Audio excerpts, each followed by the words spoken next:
Hi, and welcome to Pilates Perspectives. I'm Joy, and today we'll be speaking with Amy Rost about cultivating community through events. But before we do that, let's check in. Since we're going to be talking about events, why don't we just take a moment and pause to acknowledge the people around us that we like to spend time with. And who are those people? Can you identify them for yourself? Do you have an event coming up? Maybe it's family or it's friends, or maybe it's a reunion. And what's that going to feel like for you? Or are you in a situation where you wish you just had someone to talk to? And who would that be? And in which shape and form would that take? Our goal is to be in community. It's part of who we are. When you speak with Amy, you're going to learn that it's how we're wired. So wherever you are right now, whether you're alone, you're on your own, you're out with the kids, you're shopping, just take a look around you at the community and think for yourself, what is it that you need professionally, personally, maybe spiritually? Okay. So now let's start our conversation and take that into the realm of Pilates. So I'd like you to welcome Amy Rost from ARC Pilates. And we're here, as I said, to talk about community through events and engagement. Amy is an Alberta-based Pilates instructor and business owner. And you could find her at Cochrane Studios, ARC Pilates, or online at arcpilates.ca or on social media at the arc.pilates handle. Amy, welcome to Pilates Perspective. It's so nice to meet you. So nice to meet you. Thank you for having me. Now, actually, I have known of you from is it Pilates Fest North? Right. Yeah. Yes. What was the impetus behind that event? That event was really designed because there was a lack of events in Canada. And Canada. Yeah. Yes. Yeah, we need more events in Canada. And I was traveling to the US for all continuing education, and there was very few Canadians. And I was like, why couldn't we have this here? Why can't we have this here? And that was really where it came from. And I wanted it to also be able to showcase Canadian teachers. Like, there's some really good things happening way up north. Yeah, there's some really fantastic things happening in Canada. So you started the events. Like, for you, what was your personal desire by having these events? Again, just to bring community together. Mm-hmm. There's Pilates studios everywhere, and looking for how can we connect. Like, some studios are 1,000 miles apart. Yeah. There's no studio. Yeah. No, it's real. Yeah. Yeah. And then where's the opportunity to come together? And I know the travel for a lot was prohibiting teachers from getting together and traveling, coming into the US, but could we leave it in Canada where it was a little more accessible? How do we make that big country a little smaller? And we were able to do that. You know, it is interesting as you bring this up. I had originally a studio in New York. I was in Westchester County. It was a small little studio, and you built this internal community within your space. Yes, but you're alone, right? And I would remember coming to events and being like, oh, I'm not so alone. Exactly. I'm not the only person that watches the way someone walks on a beach.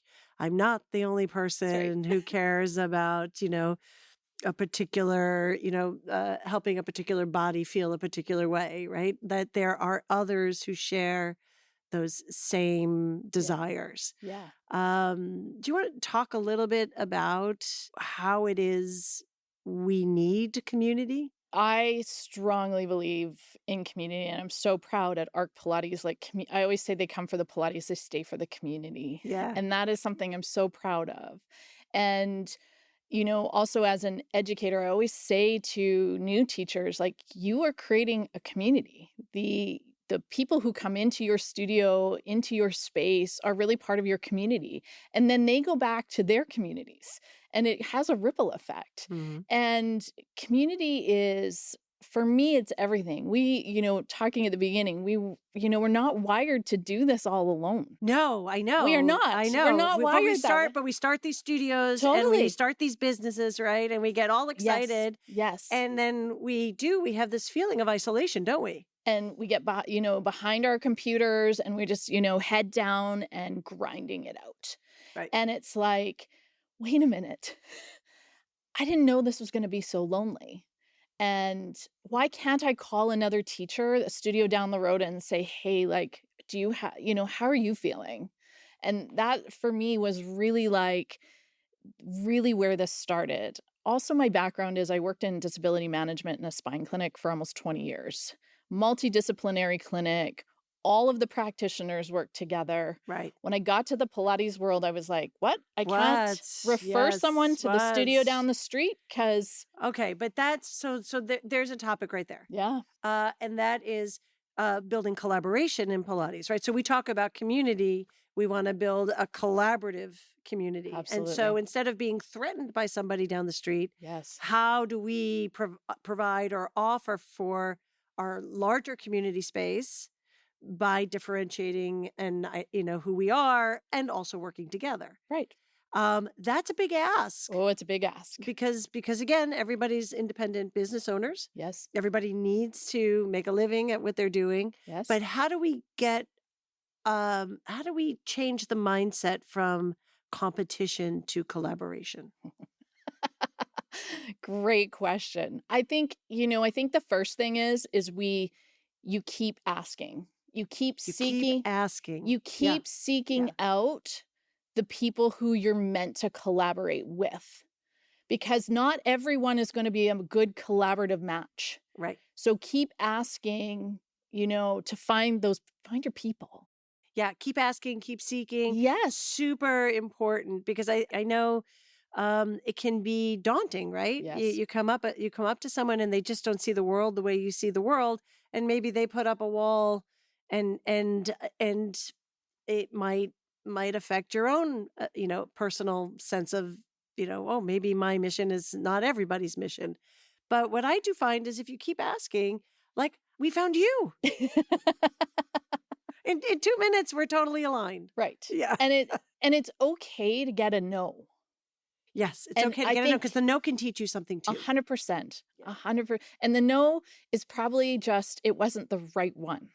It isn't anything that it's nothing about you. It's nothing about it's just not a good match. Right, and sometimes we got to have a lot of no's before we get to the right yes. So in starting your event, did you get some no's? Did you get some people say, what are you doing? Yep. Why are you doing this? Yep. Yeah. And the bigger, I think, was bringing together a greater community because part of my mission was showcasing all teachers, not just one. Right. Oh, why are you bringing this version in or this ideology in? Yeah. Because I very much believe I can learn something from every teacher. Yeah. It doesn't, and look, there might be stuff that I'm like, not for me, but that's okay. But I can learn something from every teacher. And I think when we come in with that mindset, no matter what our background,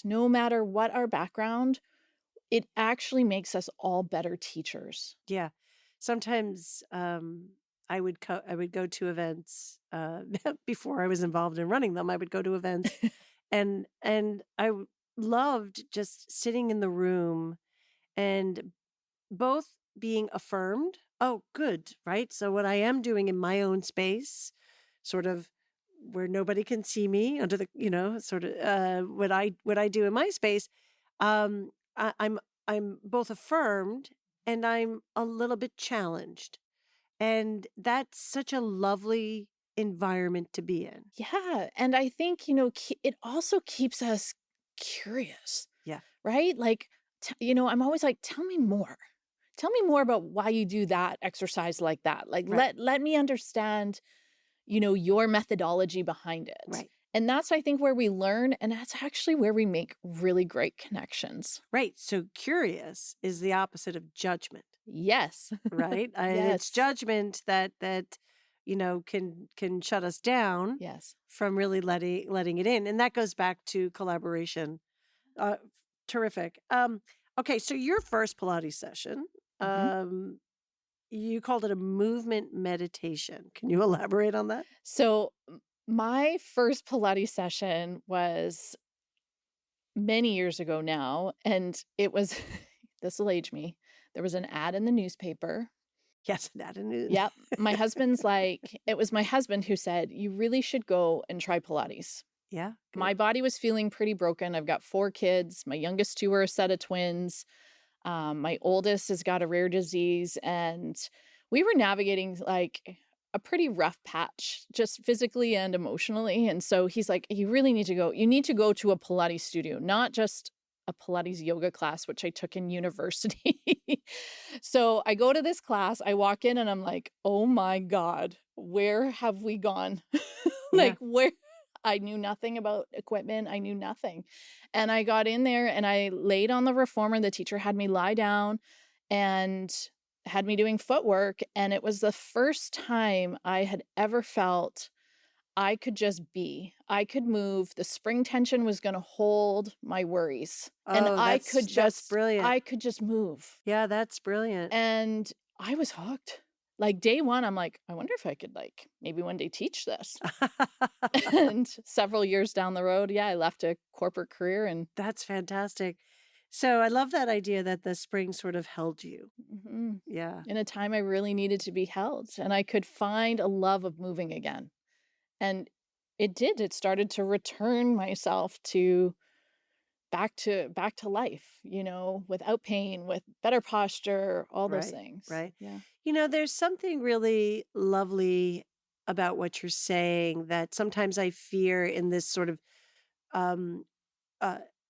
what is a moment that is advantageous for us all. Pilates, now everybody recognizes it, right? Yeah. It is also a time when we can just skip over this moment that you talk about. This moment of just sort of falling in love, of feeling held, of feeling you're in a place of compassion Mm-hmm. For yourself, Mm-hmm. and where you're having your experience with the work instead of somebody telling you what you're going to get, right? Or creating, an environment that is very external, right? Do you look back on those days, or have you? Let me say it this way: have you shaped your spaces to create those experiences for others? Very much so. And part of my mission is just that everyone, when they leave feeling better than when they came in. And that this is a space where we help each other out, where we, the greatest compliment is my clients say, oh, this feels like home. Yeah. And I'm like, that is special.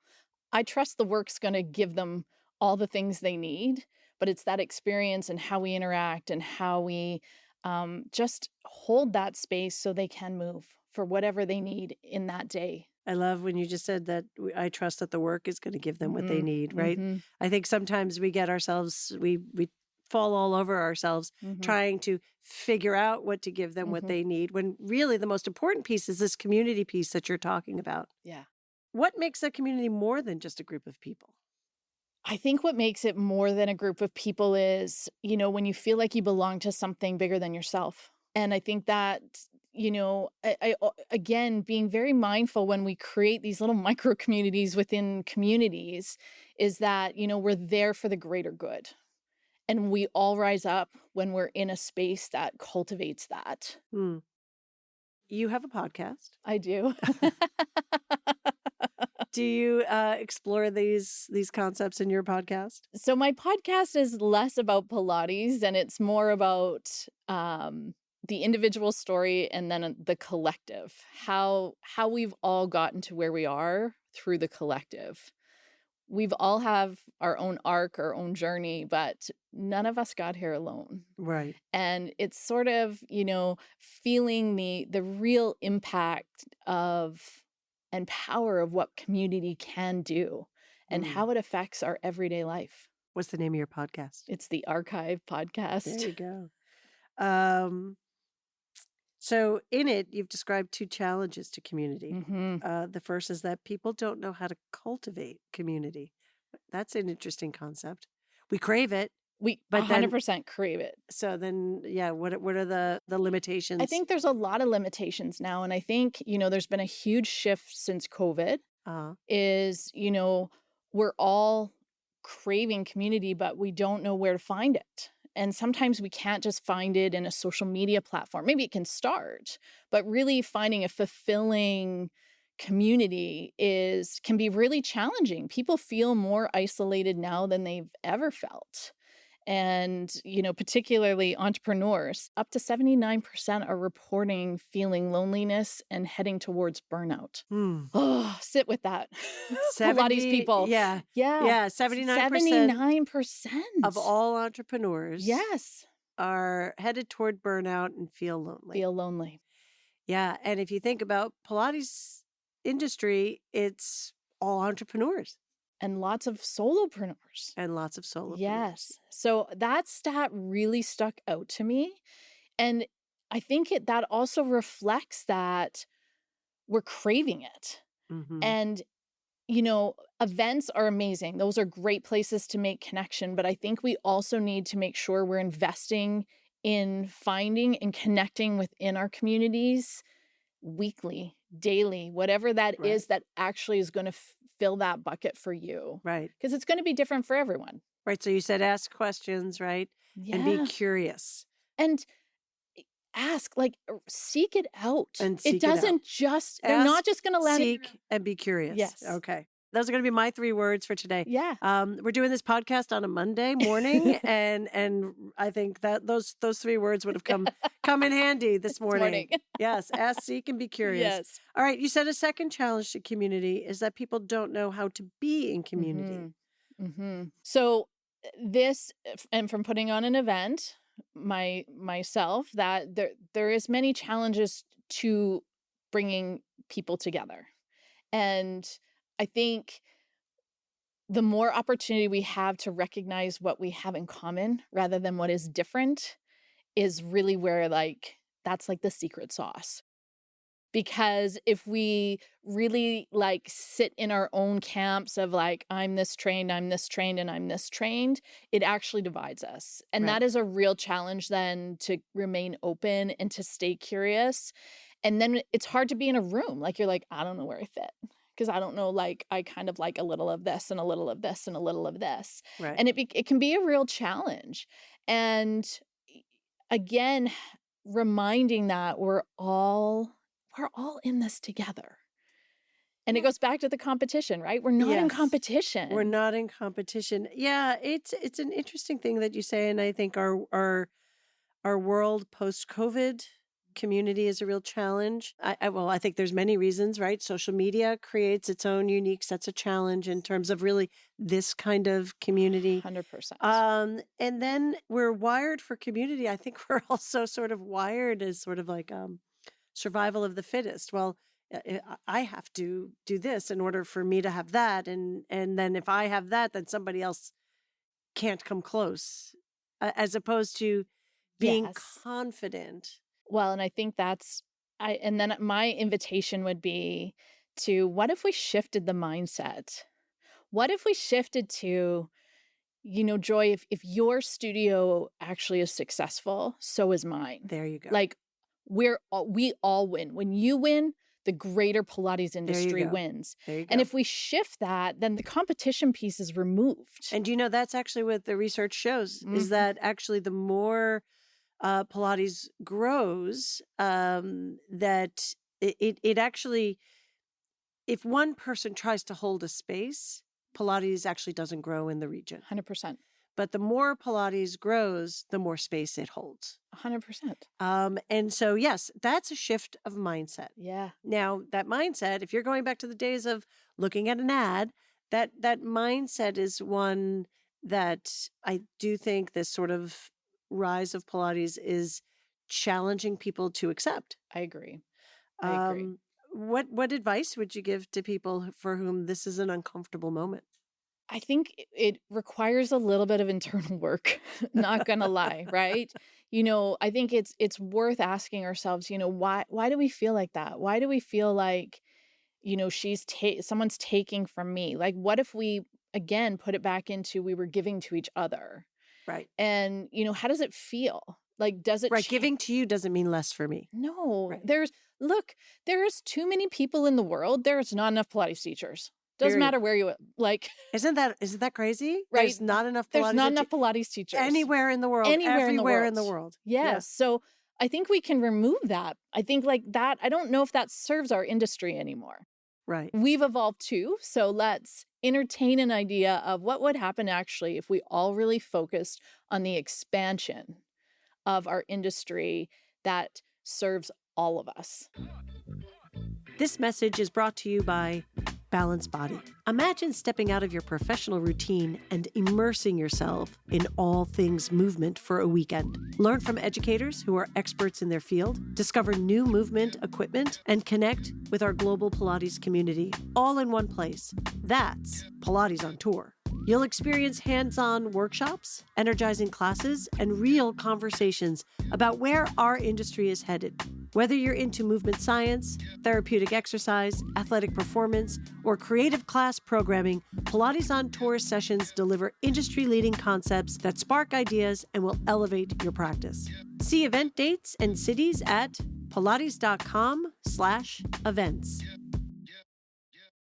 So as I sit here with you, one of the things that really strikes me about you is how authentic you are. Right? Thank you. Like I could feel what you're saying is what you believe to the core. And you've described being vulnerable or being open in this way as part of what can help to build an authentic community. Mm-hmm. How did you learn to be comfortable and vulnerable or open to vulnerability? Well, my other life as a mom, I've got, like I said, 4 kids. My oldest is in the end stage of rare disease. And I thought I could do it by myself. I thought I could navigate raising 4 kids, one very sick, working, changing careers. I could do it myself. I could put my head down and do it myself. Right. And I learned very quick I could not. Right. And I didn't want someone else, sitting behind their desk by themselves thinking there was no one else in this world out there who could help them. Or that it was weakness in asking for help. So really it's by don't make the same mistake I did. Yeah, well, I mean, 4 kids dealing with illness and twins. And twins, yes, yes. Right? That's, I mean, if that doesn't teach you to ask for help. Yeah. Well, what about in your Pilates space is like, where were the places where you felt you needed to ask for help? Well, right away after I got certified, right away I got a coach because I was like, okay, now what? Because it was like, okay, we've completed this, all these hours, and I'm ready to get out there. And it was like, okay, now what do I do? Like, it isn't just you build it and they come. There actually is some work that needs to be done to achieve that. So I learning that hard lesson in my own personal life really translated well into entrepreneurship and plus my previous career in disability management, that all of those skills were required to run that side of things. Well, so in terms of disability management, that kind of also makes you very uniquely suited to manage vulnerable populations, right? So, for example, pelvic floor dysfunction. Like your clients who might, these are sensitive topics for them to talk about or to be present for. What are some of the skills that you would offer to Pilates instructors to raise the level of compassion and toward clients who have sensitive issues? I think the advice is just listen. If you really listen to a client, they will tell you exactly what they need. It's not in the intake form. Sorry, you need it, but it's not. It really isn't in the intake form. It's not in the intake form, even with all the things they can check off. It's really like, listen. I wish we could have like a self-awareness intake form. Maybe we should develop Yeah, we should find something. I think, but it's really listening. Ask them. Ask them about, and I think it's so important to ask them about the journey. Like, no one just arrived here with whatever sensitive topic, injury or illness in front of them. There's been a journey to that point. Right. And really listening to their journey gives us so much information. And a journey that's been influenced by everything around them. Whatever it is, right? Yeah. Like, have they felt lonely? Because that probably is contributing. Have they felt, have they been dismissed by medical practitioners, or whatever it is, they'll tell you. And I do remember working for a physician, a very good physician, who said, listen long enough and the patient will tell you exactly what is wrong with them. Yeah, listening though, right? Now listening's a skill. 100%. Not a rushed listening. You need to really actively listen to and having that conversation with those clients, because that develops trust. Mm-hmm. That develops a space where I always say, a Pilates session with me is a collaboration. Right. We got to have some dialogue. I can see how it looks, but I can't feel it. Right. So we have to continually have a conversation back and forth. There has to be ongoing dialogue. So how do you keep the conversation or the listening from being enabling? Ooh, that's a really great question. That's a skill, right? That's a skill. It is a skill. Yep. I always try and keep them on task and on focus. But I also, in my previous job, do recall working. We did a lot of medical assessments, and I had to sit in on a lot. And I also do remember a physician was so good, was like, thank you for our time together. I think I have the information I need. Like you may have to cut it off. Yeah. So it doesn't mean listening unlimited. Right. But I think it's listening to and bringing it back to, what do you need to know as a practitioner, as a Pilates instructor, to help serve the client who's in front of you and meet them where they are at today. So let's then take that to the movement piece, right? So there's certainly the interpersonal, right? Yep. But movement does something, right? Let's go back to your first session. Yeah. Movement heals. Movement heals. It really does. So how does it invite community, would you say?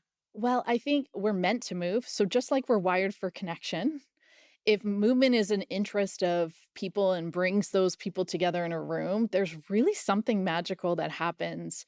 Like, I love teaching a mat class when you're teaching single leg circle and everyone's just like their breath, like you can feel the heat of the breath in the room and the precision of the movement.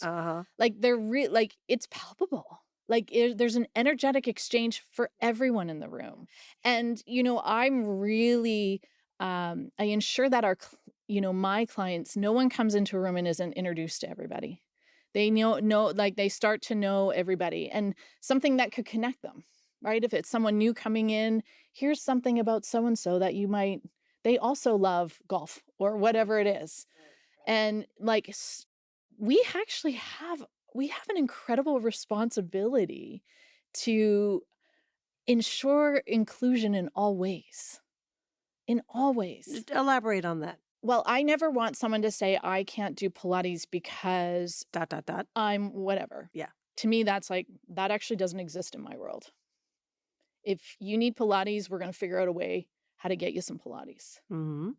And I think we can, I myself keep, a pro bono hour each week in my studio for someone who maybe can't afford Pilates. So you make it accessible. I do. Financially, you also make it accessible in terms of the way in which you utilize the work to be available to the body in front of you. Yes. Yeah. And accessible to them to be with other people. Because what if we're the only interaction someone has in a day? Which, right, working from home now is more frequent than not. 100%. So then through Pilates, how can we build and sustain community? I think it's something we have to actively do, make a choice to do as part of our business every single day. Which goes back to how we started this conversation, right? Yes. So that's a mindset. It's mindset. I think it's intention.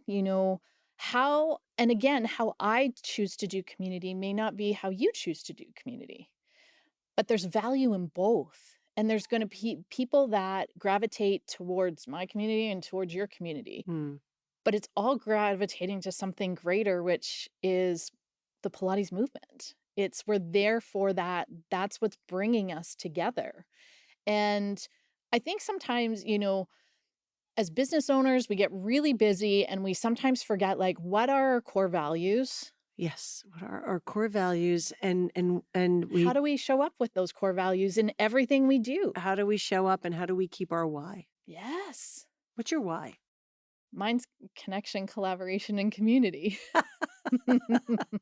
Those are three great. That is my guiding, that is my North Star for everything I do. Does this align? Does this align? Because if it doesn't align, then actually I'm not happy. I'm going through the gears. I'm not actually in like that genius or magic zone of work. What communities or kinds of communities are you attracted to? What are things that inspire you? I really love communities that are open, that are diverse. Uh-huh. I also learned something about myself this year. I really like communities that challenge me, where I feel maybe uncomfortable. Uh-huh. That I learned. Isn't that a funny thing? Because Yeah. I mean, I think that's something too these last couple of years that I've learned to enjoy the challenge as opposed to getting defensive around it. Yeah, or saying no, right? Yeah. Oh, I'm not going to do that. I can't do that. Yeah. Correct. You know, like, what if it's better than we ever thought? Okay, so you didn't get to Pilates Fest North alone. Did not get to Pilates Fest North alone. What were your learnings along the way? So the first Pilates Fest North was supposed to happen April 2020. Ah. We got shut down. We were still selling tickets up till March 17th, 2020, when the world then shut down. Right. And some of the hardest lessons I've learned about myself, about business, even about our industry were from that time. It was in Canada, we were closed. Many places were closed down over 2 years, anywhere from 18 to 20 months. So we were really, it was really challenging. I also saw the fear of every teacher who was also, like all of us, were being shut down and told we couldn't be open. When I think on that time and I think about, I mean, the fear that we were all so afraid and we had no idea, right? And now in this same podcast, we talked about there's not enough Pilates teachers in the world. Exactly. Isn't that isn't like it's both fantastic and amazing, but in that moment it was, the fear was palpable. Yeah, you could sense it, you could touch it. Yeah. And what people do when they're in a state of fear is sometimes we don't see the best in them. Yeah. Yeah. So I learned that, but I also learned like I just had such conviction in the event. And I knew when it got shut down, it was probably not going to look exactly like it was going to look had it gone in April 2020. When we finally went in April 2021, it was, again, better than I could have ever imagined. Right. We had such an incredible gathering. And honestly, it was like a healing process. Yes, those early events were healing moments for sure. Well, we had our Indigenous community come and do a saging. We did Pilates in the Calgary Tower. Like we really had where tears were shed, and we learned we weren't alone. So there was some incredible lessons learned. It will happen in the right time. It doesn't always happen in the timeline I want. Well, okay, so another important life lesson, right? Like it's not going to always look the way you expect things to look. It may not always come out the way you expect to come out, but there is one of these beautiful things that when you bring people together. Yes. You don't sometimes even know the impact you can have on someone when you bring a room together. The shared energy goes back to what you said about a class. The shared energy is what starts to take a life of its own. And then, in the part of the motto in Pilates Fest North is no one sits alone. Is, we're making sure we have ways to interact. We have ways that, you're going to know everybody who's there. You're going to make a connection and you aren't going to sit at a table alone. Right. I'd done that. I'd been to some of the really big conferences. Yes, they're very isolating. You can, that's the other thing I think people assume is that community just means you open up a room and everybody doesn't. No. We have to learn and be provided opportunities. And an invitation to be intentional about how we interact. I'm learning a lot today. Thank you, Amy. All right. I'm going to ask you a few rapid fire Okay. questions. You ready? Okay. All right. What's your favorite Pilates exercise and why? I'm a backbender, so I love a swan or anything with a back bend. What's your least favorite and why? Because I'm a backbender, it's teaser. It makes me work the hardest. What's your definition of Pilates? For me, Pilates it's a full body method rooted in the classical principles left to us by Joseph Pilates. It's a system of functional movement that integrates the mind, the body, and the spirit. And it really is returning us back to life in everything we do. And there's something in it for everyone. And I think, it has all the greatness of, balance, strength, flexibility. But ultimately, at the end of the day, it's connecting us to ourselves on a deeper level through movement. It's it's internal connection, right? So it's a lot of what we're talking about in terms of community and external connection, right? Where it's internal. Well, I think that's where it starts. I think that's where community starts, our connection to ourselves. Yeah. Okay, where do you see Pilates going in the future? Well, Pilates is like in a expansion of a mode right now, that's for sure. And I mean, we were talking a little before in Canada, I think like just in the Calgary area, we've tripled in the last less than 3 years. What's happening in Canada is really unbelievable. Yeah. Yeah. It is exploding. But I think at the end of the day, whatever kind of Pilates it is, I think Pilates will remain. We may go through a little bit of a big growth and a little contraction, but I think, at the end of the day, if you're really passionate about it, you really find a teacher who inspires you and connects you to the movement. It's what I love about it is it can be there for the rest of our lives. Well, and it's like we said earlier, I mean, we're expanding for sure but the more that Pilates expands, the more space there is in many ways for Pilates. And I always say, I don't have to sell Pilates anymore. No, I don't have to pronounce it anymore. No. Now, I think I might have said this before, but my email is joy@pilates.com. I used to have to spell Pilates. Yeah. Now I have to spell joy. It's joy with a Y. Okay. All right. So what do you hope for the Pilates community? I hope for the Pilates community that we continue to shift our mindset to we are better together. We talked about this. We are wired for connection and connection in all things. And I hope that that every teacher has the courage to keep asking, to find the people who share in their values, who inspire them, who help, maybe even who challenge them, because I think we need those too. And that we just continue to grow and keeping that we can learn something from every single teacher. So were you born this way with your positive mindset? I mean, you're certainly someone who's had blessings and challenges, life, career changes, and you come at this community with just a really lovely positivity. What recommendations would you have for others who find themselves overwhelmed or burnt out? Find your people. Keep asking until you find the right people. And it does. A community can be 2 or 3 people. It doesn't mean 500. Maybe it does for you, but for me, my circle is pretty small. I don't know if I was born with this way. I think I've learned a lot of really challenging lessons, but I've also been able to see the really good in some of those challenging lessons. And that was really became a coping strategy of what we were going through in my personal life that had to see some good in really not a great situation. And the hardest thing is to reach out, but the easiest thing we have these days is social media. If that is where you feel safe, send someone a DM, a voice message.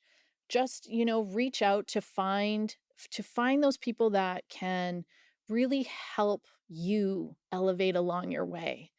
And there are so many of us, there's so many teachers in this world. And again, if you get a no, it's not about you. It's just, that's not the right fit. If you get a no, it's not about you. But that's certainly I think the way our brains are wired is, no is like getting your hand slapped and, pulling back. But if you get a no, it's not about you. And if you have your North Star, right, and you have your why. And then flip that. If you got a yes on that no, then the right yes can't find you. Then the right yes can't find you.